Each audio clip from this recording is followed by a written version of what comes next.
আকাশবাণী খবর পড়ছি অনিন্দিতা ভট্টাচার্য। প্রথমে বিশেষ বিশেষ খবর। এক দেশ এক নির্বাচন সংক্রান্ত যৌথ কমিটির বৈঠক চলছে সংসদ ভবনে।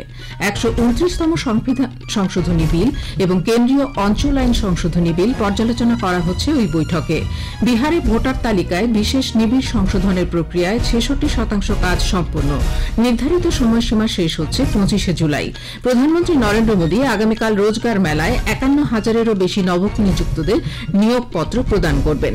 ভারতে ইউপিআই ব্যবস্থা দৃঢ় হওয়ার ফলে দেশে দ্রুতগতি সম্পন্ন আর্থিক লেনদেন সম্ভব হয়েছে বলে আইএমএফ জানিয়েছে। আজ বিশ্ব জনসংখ্যা দিবস। এবারের মূল ভাবনা পরিকল্পনা মাফিক অভিভাবকত্ব এবং মা ও শিশুর স্বাস্থ্যের দিকে নজর। উইম্বলডন টেনিসের পুরুষদের সিঙ্গলসের সেমিফাইনালে নোভাক জোকোভিচ ইতালির ইয়ানিক সিনারের মুখোমুখি হবে। এবারে আসছি বিস্তারিত খবরে। সংসদ ভবনে আজ এক দেশ এক নির্বাচনের ওপর যৌথ সংসদীয় কমিটির বৈঠক চলছে। ৩৯ জনের এই কমিটিতে লোকসভা থেকে ২৭ জন ও রাজ্যসভা থেকে ১২ জন সদস্য রয়েছেন। ১২৯তম সংবিধান সংশোধনী বিল ২০২৪ এবং কেন্দ্রীয় অঞ্চল আইন সংশোধনী বিল ২০২৪-এর পরীক্ষা নিরীক্ষার অঙ্গ হিসেবে আজ সংসদে যৌথ কমিটির বৈঠক শুরু হয়েছে। এই দুটি সংশোধনী বিলের লক্ষ্য একই সঙ্গে লোকসভা ও বিধানসভা নির্বাচন করা। সংসদীয় বৈঠকে বিজেপি সাংসদ পিপি চৌধুরীর নেতৃত্বে আইনি বিশেষজ্ঞদের সঙ্গে আলোচনা চলছে। প্রাক্তন প্রধান বিচারপতি ডিওয়াই চন্দ্রচূড় ও বিচারপতি জগদীশ সিং খেহার কমিটির সামনে একই সঙ্গে অনুষ্ঠিত নির্বাচনী প্রক্রিয়ার সমস্যা নিয়ে একটি প্রেজেন্টেশন দেবেন। বিজেপির সাংসদ অনুরাগ ঠাকুর, কংগ্রেস সাংসদ প্রিয়াঙ্কা গান্ধী ভাদ্রা, সমাজবাদী দলের সাংসদ ধর্মেন্দ্র যাদব বৈঠকে অংশ নিয়েছেন। सारे कमेटी के मेंबर्स जो हैं वो बहुत इसमें कीन इंटरेस्ट ले रहे हैं। अपने आप की पार्टी लाइन से भी ऊपर उठकर हमारा सोच है कि जो हमारी रिपोर्ट है वो नेशनल इंटरेस्ट में इस तरह का विचार है। और आज भी जो है 1 नेशन 1 इलेक्शन के लिए हम भारत के पूर्व मुख्य न्यायाधीश जस्टिस कहर और भारत के पूर्व मुख्य न्यायाधीश जस्टिस वाई चंद्रचूड़, और हमें लगता है कि उनसे भी हमें मार्गदर्शन प्राप्त होगा भारत के संविधान सम्मत ये कार्रवाई है या नहीं है। और दूसरा जो है उससे सबसे बड़ा कि मैकेनिज्म क्या हो सकता है। নির্ধারিত সময়সীমা শেষ হওয়ার ২ সপ্তাহ বাকি থাকতে বিহারে ভোটার তালিকায় বিশেষ নিবিড় সংশোধনের প্রক্রিয়ায় ৬৬% ভোটারদের অন্তর্ভুক্ত করা সম্ভব হয়েছে বলে নির্বাচন কমিশন জানিয়েছে। গতকাল সন্ধ্যা ৬টা পর্যন্ত ৫,২২,০০,০০০ এনুমারেশন ফর্ম সংগৃহীত হয়েছে। ৭,৮৯,০০,০০০ ভোটারের মধ্যে এটি ৬৬.১৬%।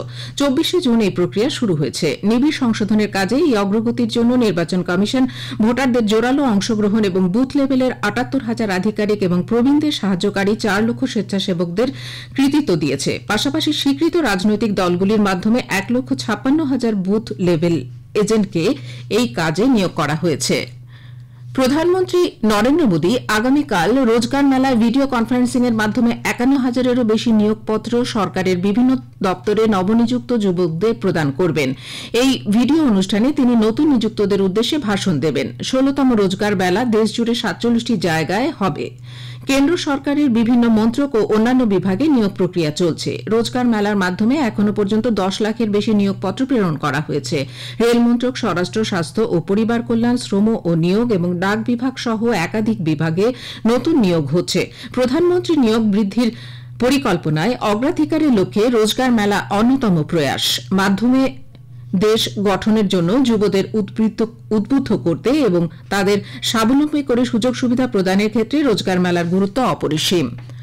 জাতীয় নিরাপত্তা উপদেষ্টা অজিত দোভাল বলেছেন, অপারেশন সিঁদুরের সাফল্যের ক্ষেত্রে ভারতের নিজস্ব প্রযুক্তি প্রয়োগ বিশেষভাবে উল্লেখযোগ্য। এর ফলেই ২৮ মিনিটের মধ্যে পাকিস্তানের ৯ থেকে ১০টি লক্ষ্যে সফলভাবে আক্রমণ করতে সক্ষম হয়েছে ভারতীয় প্রতিরক্ষা বাহিনী। আইআইটি মাদ্রাজের ৬২তম সমাবর্তন অনুষ্ঠানে উপস্থিত হয়ে দোভাল এই মন্তব্য করেন। অপারেশন সিঁদুরে ব্রাহ্মসের মতো প্রযুক্তির ব্যবহারের গুরুত্বকেও জোর দেন তিনি। 13 air bases of Pakistan now before 10th May and after 10th May. Whether it was in Sargodha or it was in Yar Khan or it was in Chakrala or it was in Rawalpindi, including the Bellary where they have got the AVAX, the Advanced Control System. Now, I'm not telling any of this thing. I'm only telling what the foreign media, on the basis of the imageries, have put the images in. So we are very able to achieve. We are capable of doing that. ভারতীয় rail কৃত্রিম বুদ্ধিমত্তা এবং machine learning ভিত্তিক নজরদারি ব্যবস্থা কাজে লাগিয়ে rail সুরক্ষা বাড়ানোর লক্ষ্যে পণ্য পরিবহনের জন্য নির্ধারিত dedicated freight corridor corporation of India DFCCIL এর সঙ্গে এক সমঝোতার স্মারকপত্র মৌ স্বাক্ষর করেছে। রেল মন্ত্রকের পক্ষ থেকে বলা হয়েছে যে আধুনিক প্রযুক্তির সাহায্যে পরিষেবায় দক্ষতা বাড়ানো এবং চলতি ব্যবস্থার স্বয়ংক্রিয় রক্ষণাবেক্ষণে এটি একটি গুরুত্বপূর্ণ পদক্ষেপ। চলতি ব্যবস্থায় চলাচলকারী ট্রেনগুলির অবস্থা নিরীক্ষণের জন্য মেশিন ভিত্তিক নজরদারি ব্যবস্থা MVIS চালু করার লক্ষ্যে এই মৌ স্বাক্ষরিত হয়েছে। আপনারা এ খবর শুনছেন আকাশবাণী থেকে। আমাদের সংবাদ শোনা যাবে ইউটিউব চ্যানেল আকাশবাণী সংবাদ বাংলা, ফেসবুক ও ইনস্টাগ্রাম আকাশবাণী সংবাদ কলকাতা এবং এক্স হ্যান্ডেল AIR নিউজ কলকাতাতে। আজ বিশ্ব জনসংখ্যা দিবস। উত্তরোত্তর বৃদ্ধি পাওয়া জনসংখ্যার সমস্যা, প্রতিকূলতা ও সুযোগ সুবিধার দিকগুলোতে আলোকপাতের জন্য প্রতি বছর 11 জুলাই জনসংখ্যা দিবস পালিত হয়। দীর্ঘমেয়াদী ভবিষ্যতের লক্ষ্যে জনসংখ্যা বিষয়ক উদ্বেগ ও তার নিরসনে বিভিন্ন কার্যপদ্ধতি নিয়ে বিশ্বব্যাপী সচেতনতা বাড়াতেই এই দিনটি পালন করা হয়। জনসংখ্যা দিবসের এবারের মূল ভাবনা পরিকল্পনা মাফিক অভিভাবকত্ব ও তার ফলস্বরূপ মা ও শিশুর স্বাস্থ্যের দিকে নজর দেওয়া। কেন্দ্রীয় স্বাস্থ্যমন্ত্রী JP নাড্ডা আজ সমাজ মাধ্যমের একটি পোস্টে বলেন, এই দিনটি ভারতের পরিবার পরিকল্পনা নিয়ে সচেতনতা ও জনসংখ্যা বৃদ্ধিতে তৈরি হওয়া সমস্যাগুলো প্রতিরোধ করা নিয়ে প্রতিশ্রুতির জন্য বিশেষভাবে উল্লেখযোগ্য। এর পাশাপাশি তিনি আরও বলেন, সরকারের পক্ষ থেকে দেশজুড়ে পরিবার পরিকল্পনার জন্য প্রয়োজনীয় পরিষেবা প্রদান করা হচ্ছে।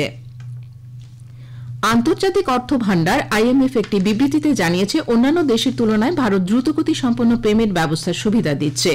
দেশ জুড়ে বৃহৎ আকারে UPI ব্যবস্থা গ্রহণ করার জন্য এটি সম্ভব হয়েছে। আন্তর্জাতিক অর্থ ভাণ্ডারের পক্ষ থেকে বলা হয়েছে, UPI ভারতের ডিজিটাল পেমেন্টের চিত্র বদলে দিয়েছে। 2016 সালে প্রকাশ পাওয়ার পর UPI এর মাধ্যমে বর্তমানে প্রতি মাসে 18 বিলিয়নের বেশি ট্রানজাকশন হয়। ভবিষ্যতে এই ব্যবস্থা আরও উন্নত করে ডিজিটাল পেমেন্ট ব্যবহারকারীদের অভিজ্ঞতা মসৃণ করার ক্ষেত্রে নজর দেওয়ার কথা বলে IMF। আন্দামান ও নিকোবর দ্বীপপুঞ্জ থেকে 52 নটিক্যাল মাইল দক্ষিণ পূর্বে আটকে পড়া 2 মার্কিন নাগরিককে উদ্ধার করেছে ভারতীয় উপকূল রক্ষা বাহিনী। প্রতিরক্ষা মন্ত্রক জানিয়েছে, বিপদ সতর্কতা পাওয়ার পরে পোর্ট ব্লেয়ারের মেরিটাইম রেস্কিউ কোঅর্ডিনেশন সেন্টার আশপাশের সমস্ত জাহাজকে সতর্ক করে।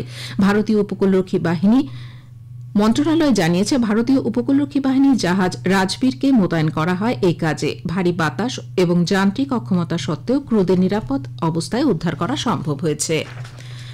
কেন্দ্রীয় স্বরাষ্ট্রমন্ত্রী অমিত শাহ দুদিনের কেরালা সফরে আজ তিরুবনন্তপুরমে পৌঁছেছেন। রাজ্যের 7টি রাজস্ব জেলার বিজেপির ওয়ার্ড কমিটির কার্যনির্বাহীদের এক বৈঠকে তিনি ভাষণ দেবেন। শ্রী শাহ তিরুবনন্তপুরমে দলের নতুন রাজ্য সদর দপ্তরের উদ্বোধন করবেন। সফরকালে তার কান্নুরে গিয়ে থালিপাড়ম্বা রাজরাজেশ্বরী মন্দির দর্শনে যাওয়ার কর্মসূচি রয়েছে। গুজরাতের ভাদোদরায় মাহিসাগর নদীর ওপর মুজপুর গম্ভীরা সেতুর একাংশ ভেঙে পড়ার ঘটনায় রাজ্য সরকার দায়িত্বে থাকা আধিকারিকদের বিরুদ্ধে ব্যবস্থা গ্রহণ করেছে।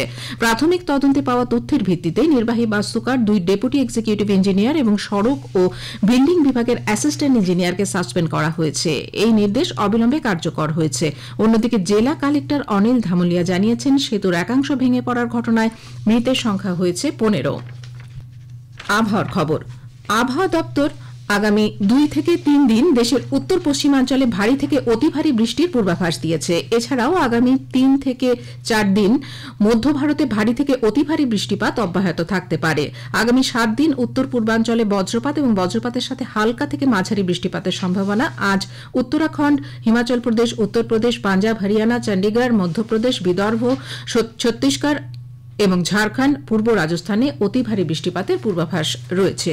উইম্বলডন টেনিসে 6ষ্ঠ বাছাই এবং 7বারের চ্যাম্পিয়ন নোভাক জোকোভিচ পুরুষদের সিঙ্গলসের সেমিফাইনালে আজ শীর্ষ বাছাই ইতালির ইয়ানিক সিনারের বিরুদ্ধে খেলবেন। 38 বছর বয়সী সার্বিয়ান নোভাক জোকোভিচের 25তম গ্র্যান্ড স্ল্যাম খেতাব জেতার জন্য আর মাত্র 2টি খেলায় জয়ী হতে হবে। শেষ করার আগে বিশেষ বিশেষ খবরগুলো আরও একবার। এক দেশ এক নির্বাচন সংক্রান্ত যৌথ কমিটির বৈঠক চলছে সংসদ ভবনে। 129তম সংবিধান সংশোধনী বিল এবং কেন্দ্রীয় অঞ্চল আইন সংশোধনী বিল পর্যালোচনা করা হচ্ছে ওই বৈঠকে। বিহারে ভোটার তালিকায় বিশেষ নিবিড় সংশোধনের প্রক্রিয়া 66% কাজ সম্পন্ন। নির্ধারিত সময়সীমা শেষ হচ্ছে 25 জুলাই। প্রধানমন্ত্রী নরেন্দ্র মোদী আগামীকাল রোজগার মেলায় 51,000-এরও বেশি নবনিযুক্তদের নিয়োগপত্র প্রদান করবেন। খবর এখনকার মতো এ পর্যন্তই। এরপরে শুনবেন স্থানীয় সংবাদ।